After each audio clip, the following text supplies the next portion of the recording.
So guys, for the first step, you want to head over to the link, which will be down below in the description. Now once we're here, you just want to scroll down. Then you want to download the first one that comes up. Click on download.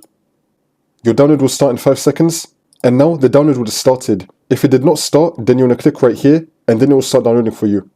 So now once you have the download, you want to right click on it, and then click on show in folder. And now once you have this download, you want to right click on it, and then click on extract all. And you can untick this, and then click on extract. And now we're going to be having this new folder. Now with this new folder, you want to double click on it, and then you want to find this DLL file right here. You want to right click on it, and then click on copy. And then once you copy that, for the second step, on the left hand side, you want to scroll down and then click on this PC.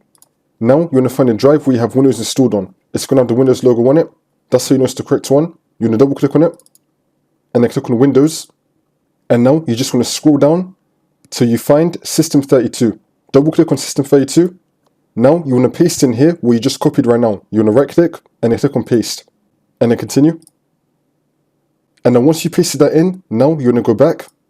Do the same thing for Sys64. Scroll down and then double click on Sys64. Right click, paste. Continue. And now for the next step, you want to head over to search and type in CMD. Then you want to run it as administrator. And then click on yes. And then once you're on this, you just want to copy and paste both the commands, which will be down below in the description. Copy and paste them one by one. So for the first one, you want to highlight it, right click, copy, go back to CMD, right click on the white tab, and then click on edit, and then click on paste, and then click on enter. Or you could just do Ctrl V on your keyboard to paste it. Now for the second one, highlight it, right click, copy. Now we're going to do Ctrl V on our keyboard to paste it, and then click on enter.